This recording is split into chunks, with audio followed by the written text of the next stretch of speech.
eu estudei na UFES em 1967, o curso de Geografia, e na época eu comecei a namorar com o Irã Caetano, que ele era da medicina, e ele fazia parte do movimento estudantil. Inclusive ele foi preso em 1968 no Congresso de Biúna, e nós começamos a namorar e casamos. Aí eu mais tarde, que no começo ele não era do PCdoB, mais tarde ele entrou no PCdoB e me levou. Eu aceitei a linha do partido e militei. Não, na época foi o seguinte, na época que a gente entrou pro PCdoB, a gente sabia que o partido era um partido clandestino, entendeu? Que podia ser, que ele era... As polícias ficavam querendo descobrir onde que existia esse partido, que nós fazíamos a classe operária, divulgávamos cartas da UNE. Só que na época que eu caí na mão deles foi porque o movimento estudantil do PCdoB caiu todo, caiu 30 pessoas. Uhum. Eu não fui uma, né, que fui lá e... Pois não, quando eu cheguei lá no 38º Batalhão, eu deparei com 30 pessoas do PCdoB, então eu não precisava nem me explicar o que eu estava fazendo ali. Uhum. Eu já entendi tudo. No dia da minha prisão, o Irã estava viajando, ele estava em São Paulo, que ele ia formar no dia 8 de dezembro, e era 28 de novembro. E eles bateram na minha porta de manhã, 6 horas da manhã. Eu, na época, achei até que era ele chegando de viagem. Aí eu abri, naquela época tinha aquelas janelinhas, né? Eu abri a janelinha assim e deparei com uma pessoa estranha. Ele botou o documento Polícia Federal e falou que precisava fazer umas perguntas para mim, uma entrevista. Aí o interrogatório, eu falei, tudo bem. Aí ele perguntou se eu podia acompanhá-lo. Tudo bem, vou, né? Aí chegando lá, era no 3º BC e já estava quase todo mundo lá. Você ficou lá quanto tempo? Fiquei 60 dias. Uhum. E nesses 60 dias, o que eles fizeram com você? Nesses 60 dias, foi o seguinte, o primeiro mês foi só de interrogatório.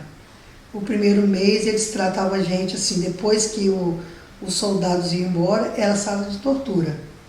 Era conversar com as pessoas sem conversar comigo, né? Sem roupa, era me dar tapa no coisa, era me ameaçar com revólver, chegaram a trazer uma cobra de jiboia falando que ia enrolar em mim e várias coisas. Queriam saber aonde estava o meu ex-marido na época. Que ele estava, porque meu ex-marido era dirigente na época do PCdoB. Uhum. Eles queriam mais descobri-lo. E era todo dia aquela pequena tortura, até que eu te contei também que eu fui parar como é que fala? Solitária. Uhum. Parar na Solitária, fiquei na Solitária, acho que eu fiquei uma semana na Solitária, e lá eles só conversavam comigo sem roupa, me enrolavam aquelas capas, que era esse calor que nós estamos sentindo hoje, né? Me enrolavam naquela manta de cavaleiro, né? Aquele cobertor grosso, pinica a gente toda.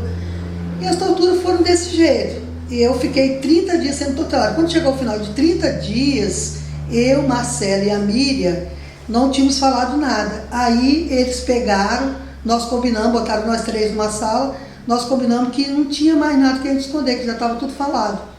Aí nós confirmamos a nossa posição na militância, só isso. Estava lá já escrito, a gente falou, nós, daqui já se sou eu, Marcelo falou que era Matheus, e a Miriam era a Amélia. Uhum. Nós só confirmamos. E aí dali eles deram um papel para a gente fazer o nosso depoimento de próprio punho, né? Aí falando sobre a nossa pessoa mesmo, sem ser militante. Quem a gente era. Uhum. Aí foi por aí. Aí eu fiquei mais 60 dias lá, foi pela montagem do processo. Que aí eles esperaram todos serem interrogados, todos daram um depoimento por escrito. Depois de 60 dias... Teve uma época até que a minha mãe foi parar lá, eles torturaram até minha mãe. Botaram minha mãe numa salinha que não tinha ventilação nenhuma e queriam que ela falasse que o Irã tinha ligado para ela naquele dia, que na realidade não era o Irã. Era eles lá de dentro ligando, se identificando como Irã para ver se a minha mãe falava alguma coisa. Não, a gente não se sentia arrependido, pelo menos eu não me sentia arrependido, mas claro que eu sentia muito medo de que a vida estava nebulosa para mim. Eu não estava enxergando nada, que o meu futuro.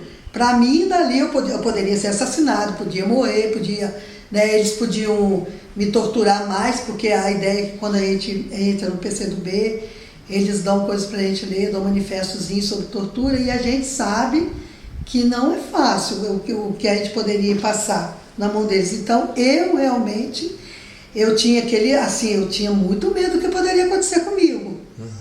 A gente estava vivendo sob uma pressão, assim, eu posso ser assassinada hoje, amanhã, ou posso sair ou não. É uma coisa assim que você não tem como definir o seu caminho ali na mão da ditadura, né? Olha, o pior momento que eu achei na minha vida foi o momento quando eu ia para a sala de tortura e eu também ficar sem comunicação nenhuma com a minha família, sem saber o que estava acontecendo aqui fora.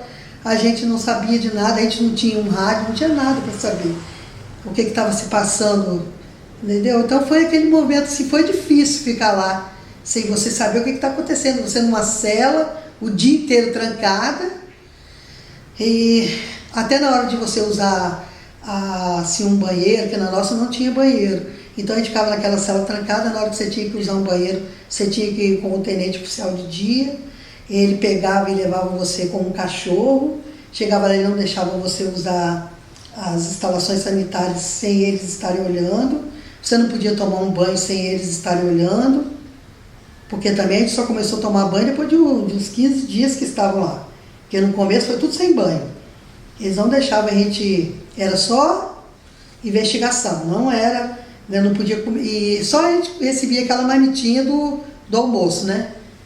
Mas o negócio de usar as instalações, tomar banho, isso daí era só instalações, banho não.